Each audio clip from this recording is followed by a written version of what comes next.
What if I told you the Illuminati approached me not once, not twice, but 3 times? They offered me wealth, power, and influence. But when I refused, my life turned into a battlefield. Businesses failed.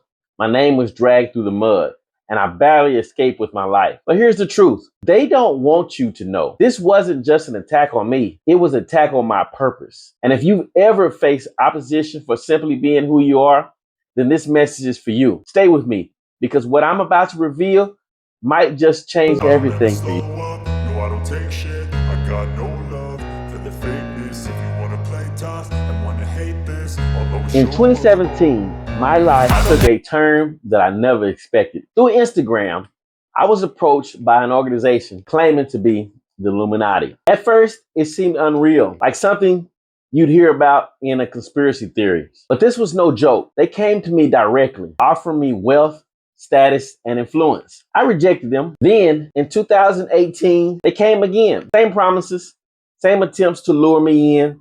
But once again, I refused. Then, in 2019, they reached out for the third and final time. This time, they made it clear. If I didn't accept their offer now, they wouldn't approach me again. They weren't trying to convince me anymore. They were demanding an answer. And once again, my answer was no. But this time, I responded differently. I was sarcastic. I made jokes about the kinds of rituals I had heard they perform. Things I wanted no part of, like taking it up the butt, drinking blood. I was very disrespectful the last time. I asked questions about their structure, their requirements, but they refused to provide details. The only thing they kept repeating was that I would gain wealth, power, and influence. But at what cost?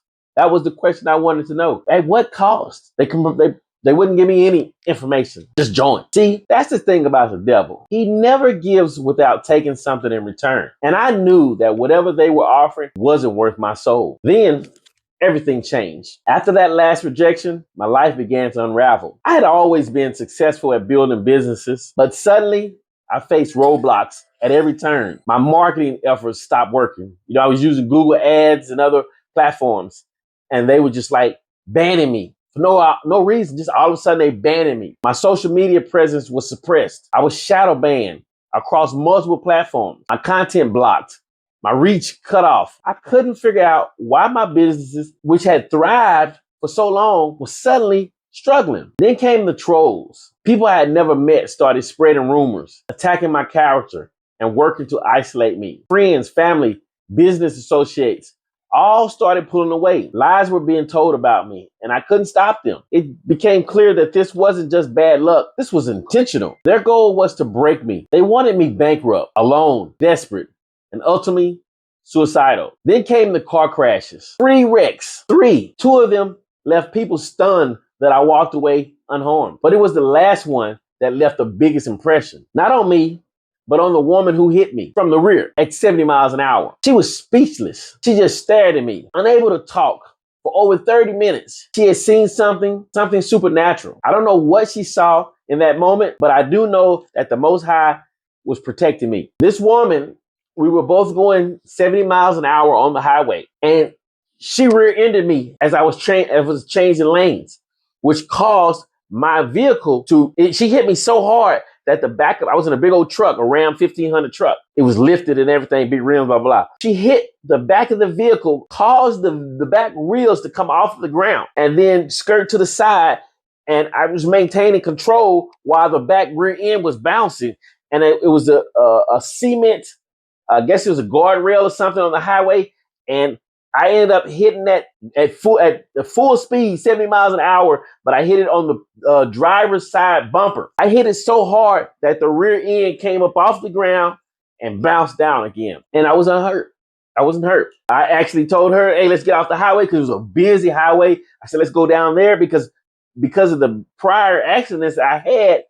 I learned that during an accident that it's okay, or it's safer to leave the scene and go, off to a certain, the cops told me, unless somebody was hurt. If somebody was hurt, then no, you don't. But if nobody was hurt, you're supposed to leave off of that unsafe area and go and you trade your information there. And you only call the police. They don't have they don't have insurance, blah, blah, blah.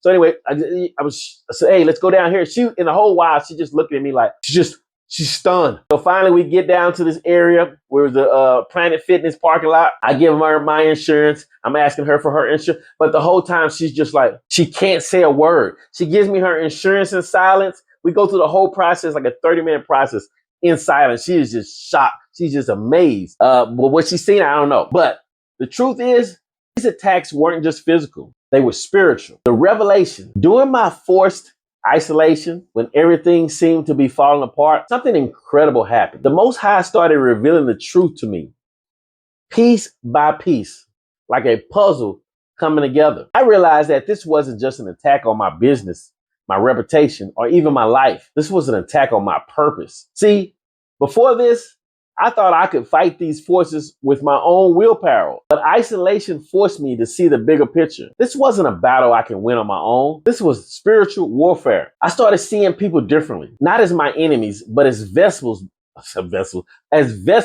being used by the enemy. Those spreading lies about me, those attacking me, those trying to destroy my life, they weren't acting on their own.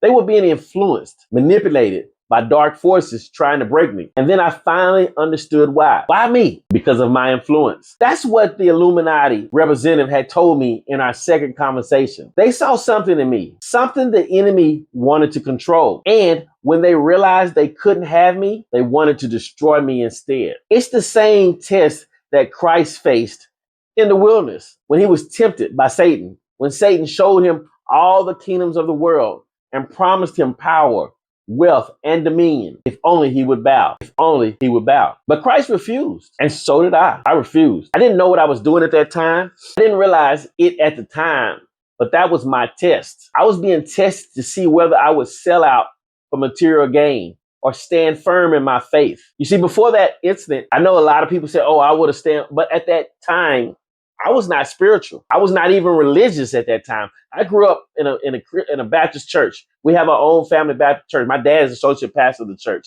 but I was never a religious person. You know, I didn't. There's a difference between religion and spirituality. But at the time, I was neither. Let's say that I was in my sin. I was living in my sin at those times. But still, I refused to serve Satan, and because I refused, the enemy waged war on me. But here's the thing. He lost. He lost big time messing with me because I'm still here. I'm still standing. I'm still creating. I'm still being influential. I'm still walking in my purpose. But now I'm stronger than ever. And all praise goes to the Most High because I didn't survive this by my own strength. I survived because he fought for me. He showed me that this was never just about me. It was about my mission. This is why I'm telling you my story, because I know I'm not the only one who has been through this. If you've ever faced opposition for standing in your truth, if you've ever been isolated, lied on, attacked, and broken down, if you've ever wondered, why me? Then know this, you are chosen. And the reason the enemy fights you so hard is because he sees your purpose, but more than that, he sees your potential. But he can't have what belongs to the Most High. So stay strong, stay faithful, and never bow because the battle is already won. What they told me on that second encounter was that my influence. Well, I mean, you can go back to my first encounter. My first encounter, what was said was, and this is when I actually told you, I thought it was a joke. He says, he says, we would have never knew where you were at if it wasn't for social media. Meaning that if it wasn't for me posting on social media and going on, he said they never would have been able to find me. And I'm like, and so I asked, what do you mean find me? He never elaborated. And then the second time when he told me that they can use my influence. And so now this is before, because this me right here, me giving you these videos, these messages, these downloads, this is new. This started 108 days ago. I'm new to this. I started December 8th. Well, I created my YouTube page December 8th. I went live the first time January 1st. But for the first 30 days, my lives were only about TikTok product reviews. So basically, everything that I'm doing, I'm presenting now is less than 45 days. I finally have stepped into my purpose. But again, if any of you are going through these same struggles, just know that you are chosen for a purpose. And don't give in and don't take the bait. I appreciate you showing up today. If this message resonated with you, please like, share, subscribe to to Martin's Chosen Two.